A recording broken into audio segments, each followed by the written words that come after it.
Right, kia ora koutou, this is Lena doing a tutorial on regulation of vascular function as a pilot tutorial,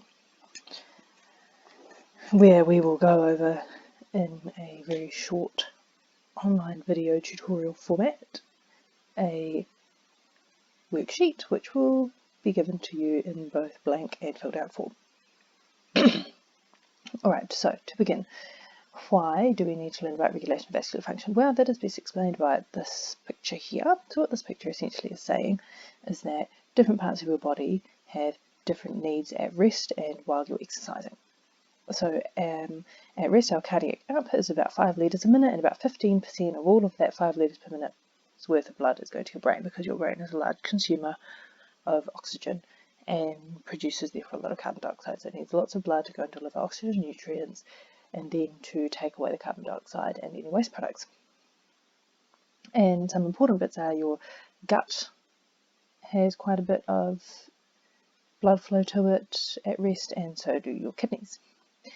When you exercise, your cardiac output jumps fivefold to about 25 litres a minute. And most of that increase in cardiac output is going to your muscles and your skin to cool you off and to make sure you're exercising to the best of your ability. Your brain now only has 3 to 4% of your cardiac output, but that does not mean that your brain is getting much less blood than it was while at rest. It is in fact getting the same amount. How does your brain do that? Oh, well, it does that through regulation of vascular function. Right, so we're going to fill out this colourful worksheet up the top here, and we're going to talk about firstly circulation architecture and fluid movement, and then we're going to move on to the 5 most important regulators of vascular function, and then we're going to talk about 3 examples at the end. So let's begin with our circulation architecture, and we can have our arteries, which will be in red.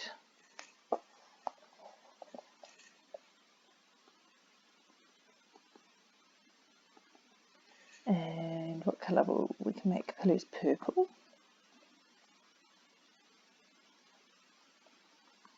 And then of course veins will have to be in blue. Now, arteries have lots of smooth muscle, especially in their precapillary vessels. Now, why is that? It is because you want to be able to regulate the amount of blood going into the capillary bed itself. So just before the capillary bed, there will be lots and lots of smooth muscle in these arteries or arterioles, which mean that they can vasoconstrict and vasodilate to let as much blood in or out of the capillary bed as much as they want.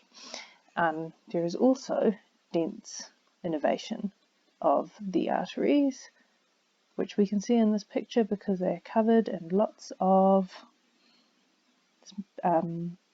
nervous system. They're covered in lots of nerves, that's what I'm trying to say. Okay, what about capillaries? So capillaries, as we can see here, are not actually innervated directly. So we'll write that.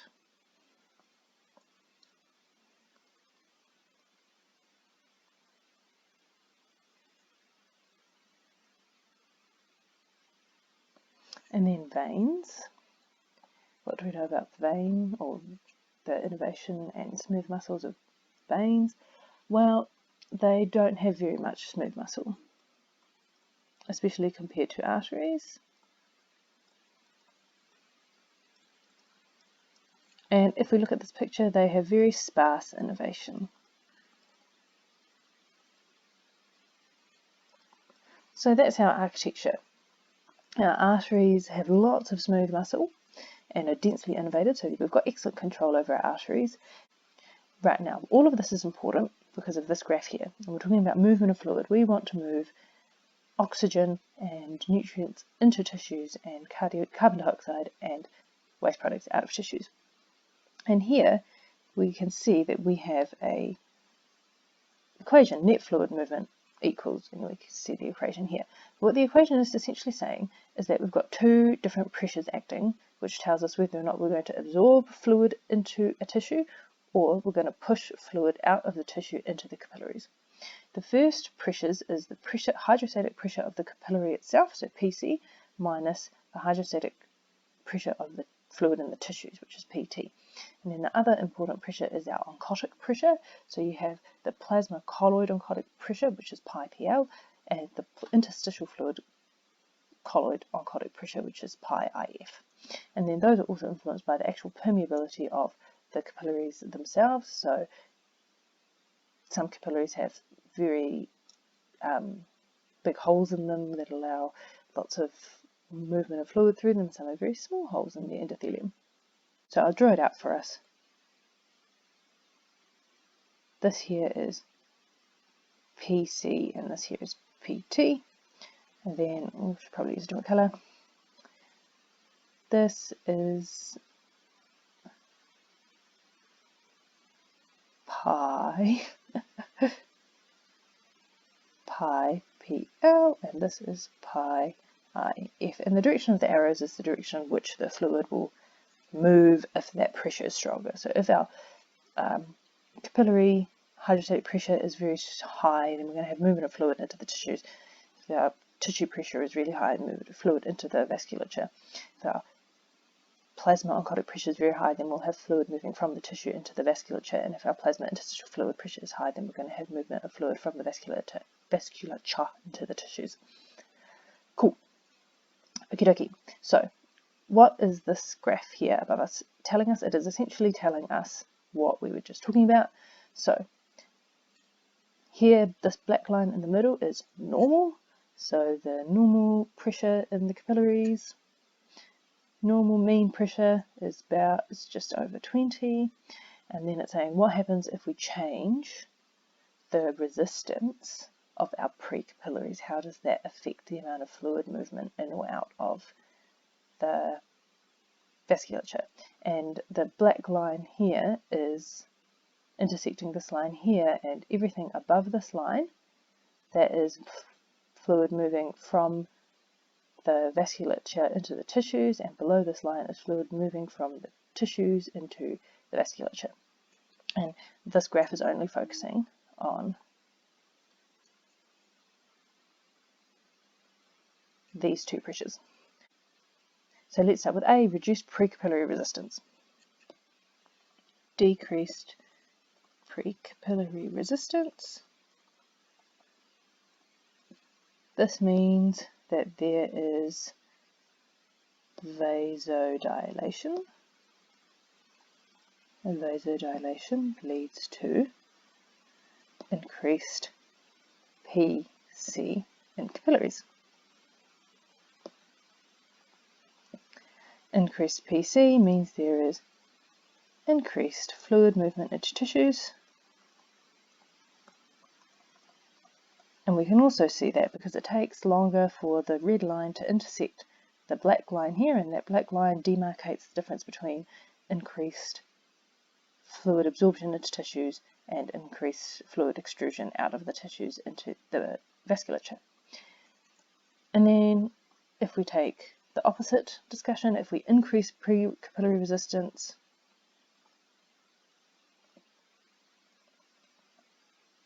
we then have vasoconstriction, and we are essentially decreasing our PC in our capillaries. And so we have decreased fluid movement into tissues, and that means that the tissue, the PT over here, the pressure of the fluid in the tissues increases, and we can see that here because once again, if above this black line here demarcates movement of fluid into tissues, and below the black line demarcates movement of fluid out of tissues into the vasculature, there is more of this graph, more of this blue line below the line than there is above the line, and so we're going to have increased movement of fluid out of the tissues into the vasculature. That's what this graph is saying. So if we summarize this graph in a sentence, we're essentially saying that if you vasodilate your precapillary arterioles, you will get increased pressure of the increased capillary pressure compared to the pressure of the fluid in the tissues, and so you will have more fluid moving from capillaries into the tissues. Whereas if you have increased resistance of your precapillary arterioles, then the pressure of the fluid in the capillaries is much less, and so the pressure of the fluid in the tissues is higher than the fluid in the capillaries and will therefore move fluid from your tissues into your capillaries. Does that make sense? Yes? Okay. So we've talked about the circulating architecture and we've talked about movement of fluid. Those are the basics of understanding, so we can link the fact that we've got increased smooth muscle in our arteries and increased innervation, which improves our fluid movement because we can change the amount of resistance in our precapillary arterioles.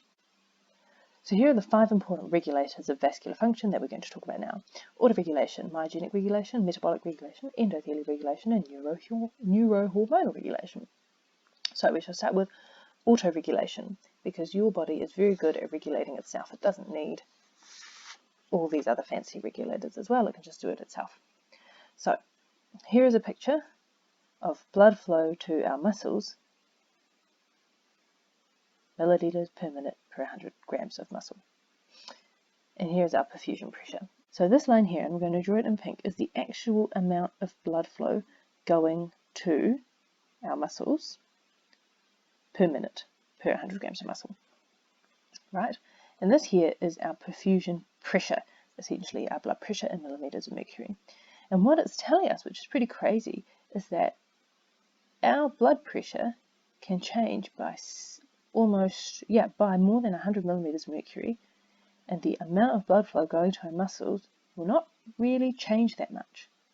Therefore, we can say that our vasculature is very good at keeping a constant blood flow despite huge changes in its perfusion pressure.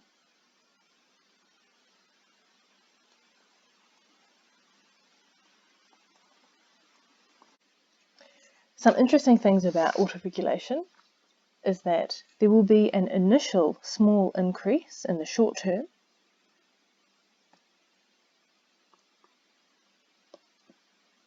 when the blood pressure increases, but then it will autoregulate it to go back to normal. So here is our increased blood pressure. So we see an initial increase, then normal. And something else that's really fascinating is that if we have an occlusion of a vessel, so here's an occlusion, we have much decreased blood flow. When it goes back to normal, we will actually have increased flow for the same amount of time that we had decreased flow for the occlusion, and then it will go back to normal, essentially evening out the amount of time that there was decreased perfusion. And so this is called a reactive hyperemia.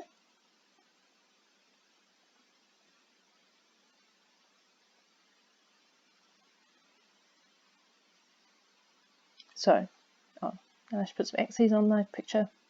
So no, really, that's time, and that's pressure. So, autoregulation keeps constant flow despite changes in perfusion. When there is an initial increase in blood pressure, there will also be an initial increase in flow, but then it will return to normal. And in time, if you have decreased blood pressure due to an occlusion,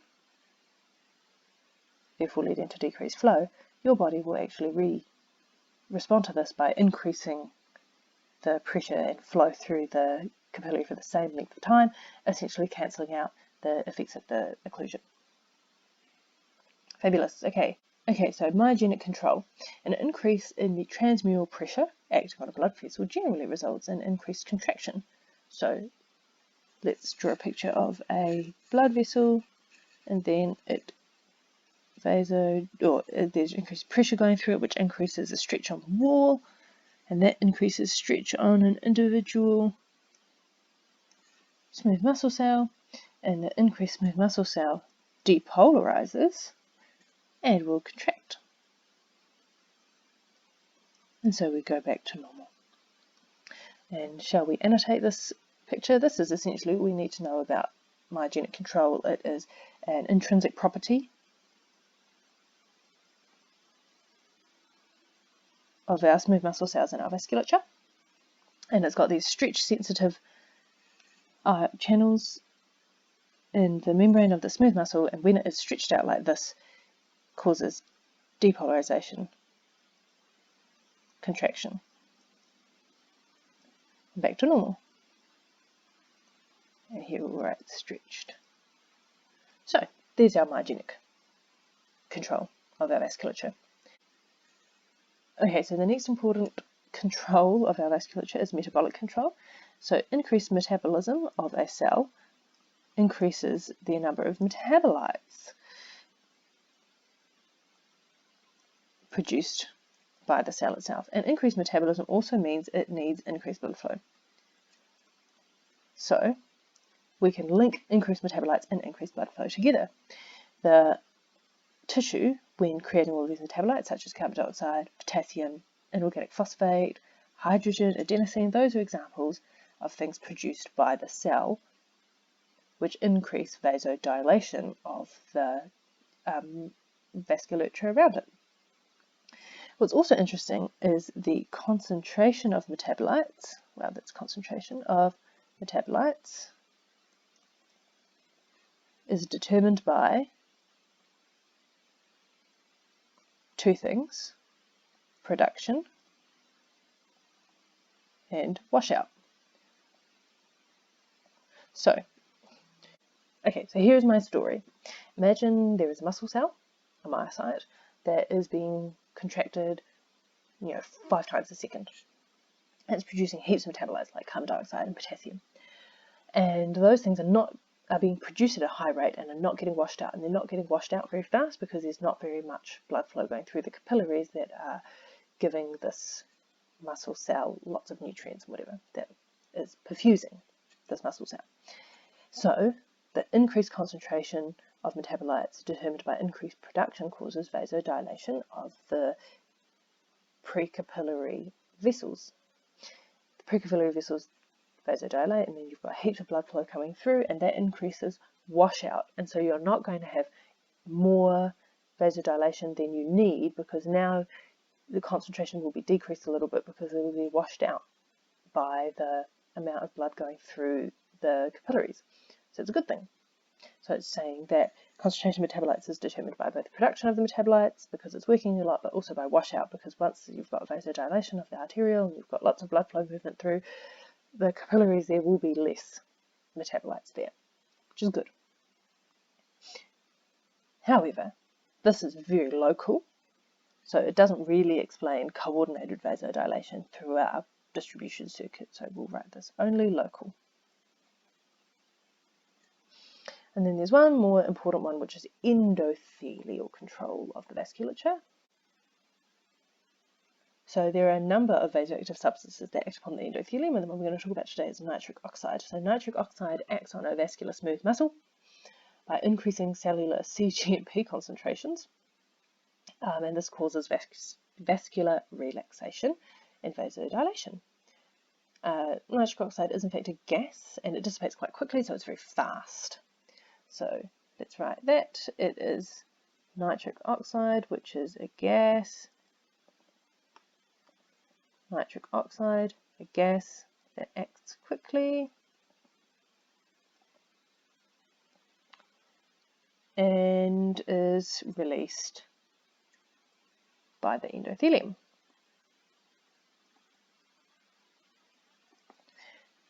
Excellent. And another thing that they talk about in this lecture is peptide endothelium, which is a calcium channel agonist. So we'll also write that: peptide endothelium, calcium channel agonist, and is a vasoconstrictor. So nitric oxide is a vasodilator, and peptide endothelium is a vasoconstrictor. So these 4 regulators of vascular function, autoregulation, myogenic regulation, metabolic regulation, and endothelial regulation, are summarised in this picture here. So we've got a schematic up the top of all the different types of vasculature that we have, arteries, capillaries and veins, and to the side we have all the different regulators and how the vasculature responds to it. So if we start with diameter, we know that our arteries have quite a large diameter in comparison to our capillaries, which are very small in diameter, and our arteries and our veins end up being similar in diameter. However, their response to metabolites and flow and pressure are very different. So we can see here that our small arterioles have huge responses to pressure. And we know this because we talked about autoregulation. So now the increased pressure going through our small arteriole causes vasoconstriction to preserve the capillary bed. We just don't have a similar function of relative responsiveness to pressure in our small veins. Again, increased flow. So we have actually lots of flow through our large arterioles because there's lots of large arterioles, and they together have lots of flow. And there is decreased flow in our smaller amounts of flow in our small arterioles. And they are very responsive, our large arterioles, to flow. And metabolites, so the arteries right next door to the capillaries, our precapillary arterioles, as we talked about, are very responsive to metabolites because they're the ones right next door to the tissues that are being perfused. So this is a summary of what we've just been talking about. So next, let's discuss the neurohormonal control of vascular function. So essentially we can break this down into sympathetic adrenergic nerves and parasympathetic cholinergic nerves, and we'll also talk about adrenaline and noradrenaline and the different affinities that they have for different receptors. So first of all, let's discuss our alpha receptors. So there's two alpha receptors, alpha 1 and alpha 2, very helpfully named. Let's draw a synaptic membrane. No, we'll use this pen. Let's draw a synapse. We've got our presynaptic membrane and our postsynaptic membrane. We'll start with our alpha 1. So alpha 1 receptor in this picture is green, and so I will draw it green here. And essentially the alpha 1 receptor, it's a G protein coupled receptor, and it leads to increased calcium in the postsynaptic membrane, which leads to vasoconstriction. So alpha 1 receptor is a vasoconstrictor.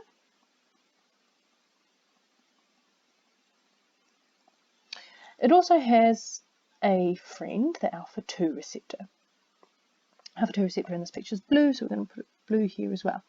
Now, funnily enough, the alpha 2 receptor also causes vasoconstriction, but can also cause vasodilation. But for this case, we're just going to call it vasoconstrictor because the beta 2 receptor, which we'll talk about very soon, is a vasodilator, so we're just going to make it simple for ourselves.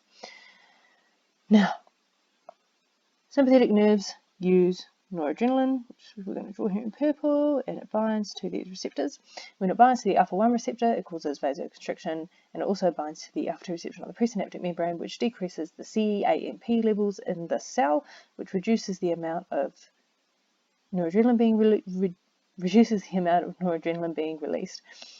or modulates the amount of noradrenaline being released. Here is our sympathetic adrenergic. It's a little bit confusing, and I've always found it a little bit hard to get my head around, but essentially the alpha receptors cause a vasoconstriction, and alpha 1 is found on postsynaptic membrane and causes increased calcium, causing vasoconstriction, and that's pretty easy for me to remember.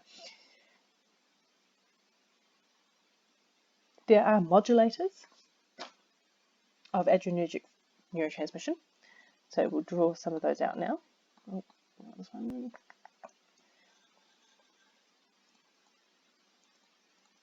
And I'll write some ones that I think are important. So histamine, acetylcholine, prostaglandins E1 and E2. Those are all inhibitors. And we also have excitatory factors, and those are angiotensin II and adrenaline. But we know about adrenaline. So that's our sympathetic / adrenergic response. And we also have cholinergic nerves, which I haven't drawn a picture of them here, but we'll draw our synaptic membrane anyway. And we'll give this title cholinergic. Oh, parasympathetic. Cholinergic. Now, yeah, we'll have it in orange. Now, parasympathetic nerves release acetylcholine, and acetylcholine binds to muscarinic receptors. So this receptor here is an M3 receptor, and binding of that releases nitric oxide, which leads to vasodilation. So, as a rule, vasodilation. What is very interesting is that we also have M2 receptors, and I'll put the M2 receptor in yellow over here, M2. Now, when we damage our vascular endothelium, which is where these M3 receptors sit, I should probably write that down too. These are on the vascular endothelium. They cause, so back to the start, on the vascular endothelium we've got the M2 and M3 receptors. When we have damage to our vascular endothelium, we actually have a reduced amount of M3 receptors, which leads to less vasodilation, and instead the acetylcholine binds to M2 receptors, causing vasoconstriction, which is bad because you've got vascular damage, increased vasoconstriction, probably increasing vascular damage, increasing hypertension. Now, there are also sympathetic cholinergic nerves. We have to remember those. They release acetylcholine and cause sweating. They innervate our sweat glands, and they can also lead to vasodilation. Where do we find these cholinergic nerves? We find them mostly in the heart, brain, and apparently the face and tongue as well, which is interesting. Alpha nerves, they're found everywhere. Alpha receptors, rather, everywhere. So now we should be really discussing the difference between noradrenaline and adrenaline on these nerves. So we'll make noradrenaline purple because it's already purple up there. And then we'll make adrenaline, so many colours, blue. Adrenaline. So they have different affinities to different receptors, which lead to different outcomes. And it is important that we talk about a special receptor that we haven't talked about yet, the beta-2 receptor. Now the beta-2 receptor sits up right next to, it's in red, so it's red in the picture, so we'll draw it here too. Now the beta-2 receptor sits right up next to the alpha-2 receptor, and essentially does the opposite of the alpha-2 receptor. It increases the amount of cyclic AMP in the presynaptic membrane, and ultimately leads to vasodilation. Now, distribution of beta-2 receptors is not uniform, and we can understand this by thinking about affinity. The affinity of noradrenaline and adrenaline to our alpha and beta receptors is also important. So, beta-2 receptor, it has good affinity for adrenaline compared to noradrenaline, and our alpha receptors has slightly more affinity for adrenaline, but pretty much the same as noradrenaline. So that tells us that wherever beta-2 receptors are, there will be more affinity for adrenaline than for noradrenaline. The next piece of the puzzle is discussing the effects of adrenaline and noradrenaline on our circulation. So noradrenaline causes decreased flow, essentially. Decreased flow to our skeletal muscle, skin, that was really ugly, sorry everyone, I'll change that, kidneys, and gut. Adrenaline, however, has two responses. There is increased flow to our skeletal muscle and gut, but decreased flow to our skin and kidneys. What does this tell us? Essentially, what we know is we know that beta receptors cause increased flow and alpha receptors cause decreased flow. So the only way we would be able to have increased flow to somewhere is if they've got lots of beta-2 receptors. So this, essentially what the lecturer is trying to tell us is that there are more beta-2 receptors in skeletal muscle and in the gut than there are alpha receptors, or comparatively to alpha receptors that we find in the skin and the kidneys. And this is important because when we have increased adrenaline floating around, for instance, when we're exercising, when we're scared, we want increased flow.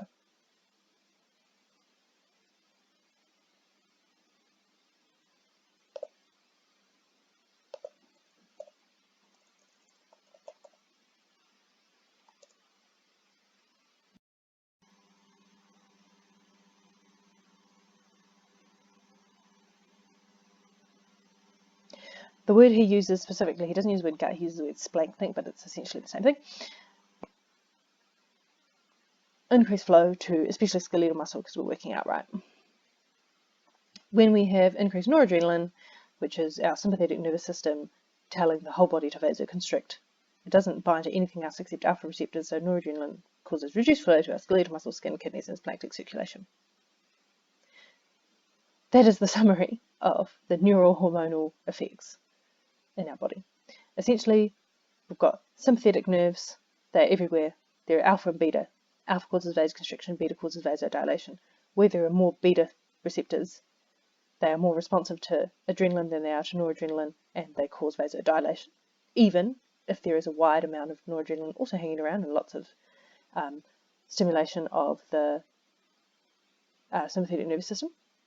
We also have parasympathetic control, and that causes vasodilation by innervating our endothelium, causing nitric oxide release. Cool, so we have essentially done all of the important regulators of vascular function. Let's put them together into explanations for skeletal muscle, skin, and cerebral vascular circulation. So skeletal muscle, how does vascular control affect our skeletal muscle blood flow? Well, our skeletal muscle exists in two states essentially, according to, if we're being simple about it, normal and exercise. Normally, there is tight autoregulation of the skeletal muscle blood flow.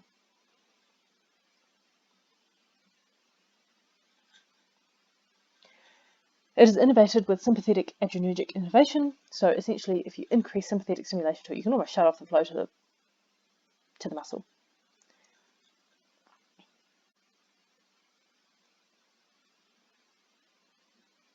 Now hang on, you're telling me you have increased sympathetic stimulation when you're going for a run or something like that. Well, your skeletal muscle does overcome the fact that increased sympathetic stimulation will cause vasoconstriction, and it does it through several ways.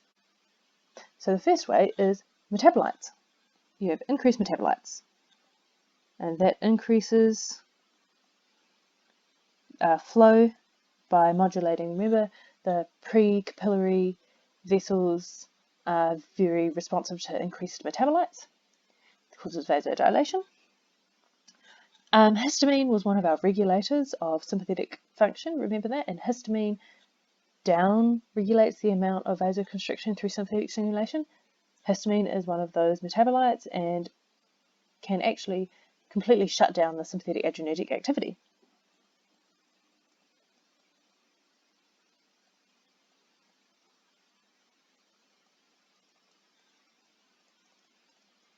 There is a mixed population of alpha and beta receptors in our vessels, in our muscles, so when there's increased adrenaline floating around, it does actually lead to increased vasodilation. So beta 2 receptors lead to adrenaline binding. Oh, maybe we'll make that plus. Beta 2 receptors plus adrenaline binding leads to vasodilation. And our postcapillary vessels increase their tone to try and increase our cardiac output, increasing venous return for increased cardiac output. So postcapillary vessels increase tone, increased venous return for cardiac output. Very good. So here's our example of skeletal muscle as a regulator of vascular function. Our next example is skin, so the cutaneous circulation. What do we know about skin? Well, we'll put normal here. Normally it's got decreased capillaries actually. Your skin has lots of AV shunts and act essentially as heat capacitors. They release heat and help you cool off and whatever. There's poor autoregulation. There is heaps and heaps of sympathetic stimulation. So lots of vasoconstriction. And there's only alpha receptors present. So let's say we do a little bit of exercise. We actually increase our body temperature And increasing temperature, funnily enough, decreases the affinity of noradrenaline for the alpha receptors. It decreases affinity of noradrenaline plus our alpha receptors. So this leads to vasodilation because there's less vasoconstriction due to the sympathetic nervous system. Heat exchange. Get more blood through those AV shunts. Remember we talked a little bit about sympathetic cholinergic nerves, so we want to sweat, so we have increased activity of sympathetic cholinergic, which leads to sweat. And sweat release, the sweat glands rather, release something called kallikrein, I don't know how to say it, sorry, which dilates our precapillary vessels, increasing vascular flow.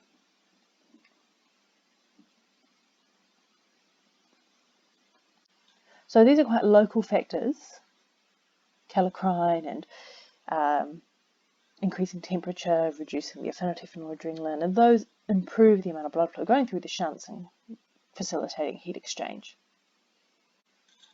And while we're exercising, we actually have decreased sympathetic firing to our resistance vessels.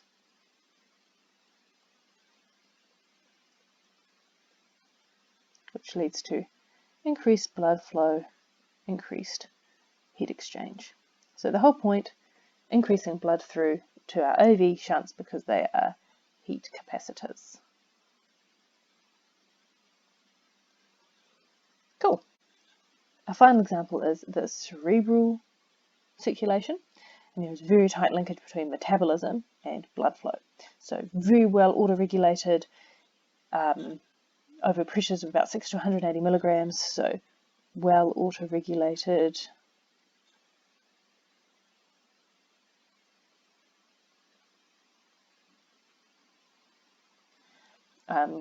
Great metabolism control.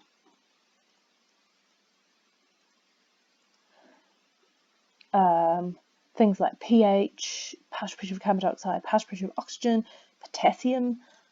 We'll write those: pH, PCO2, PaO2 rather, PaCO2. What else? Oh yes, that was right.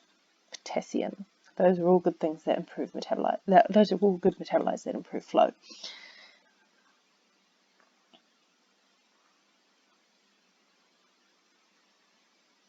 Now, before we talked about other catecholamines like noradrenaline and adrenaline, they do not affect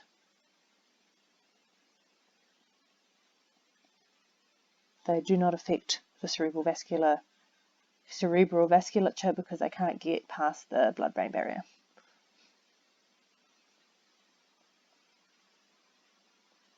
And they are poorly innervated. So the main two things are the autoregulation and metabolite control.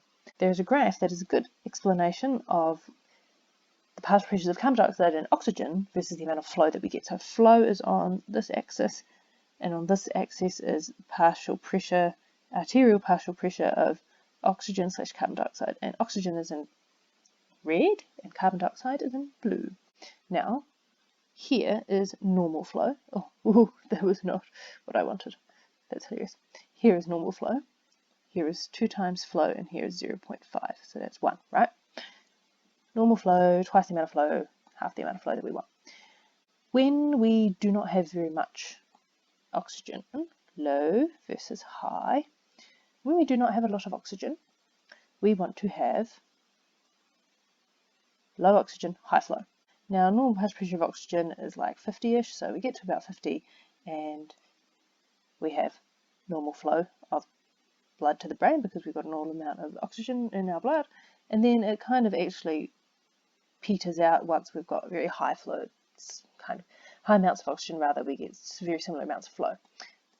So we can see that we have increased amount of blood flow to the brain when we have low partial pressure of oxygen, but once we get to normal high, it just levels off at about the normal amount of flow that we get. It's different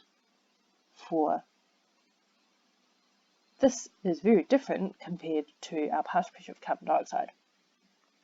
So when we have a very low amount of, if we have a low amount of carbon dioxide, that means that we've got a high amount of perfusion of the brain. Remember, carbon dioxide is getting washed out by the blood, and so if we've got lots of blood flow past the brain and we're hypocapnic in the brain, that means that we've got too much blood flow going through. So when we have low carbon dioxide, we have very low flow. So we're going to draw that here, low carbon dioxide, low flow. If we have hypercapnia, and that really normal carbon dioxide levels are only around 40. So once we get up to about 50 or above millimeters of mercury, we're going to have very quickly very increased blood flow to the brain to wash out the carbon dioxide. So we can see that changes in carbon dioxide are very quickly responded to by the amount of flow of blood to the brain. Changes in oxygen, not so much, but low amounts of oxygen definitely lead to low amounts of oxygen definitely increase the amount of blood flow to the brain. So there we have it. Here's our final worksheet that I've filled in. There will also be a blank worksheet for you to fill in yourself if you like. Please give me feedback about how this went. I'd like to do it better next time, of course. Thanks very much. See you later. Please email me. Bye.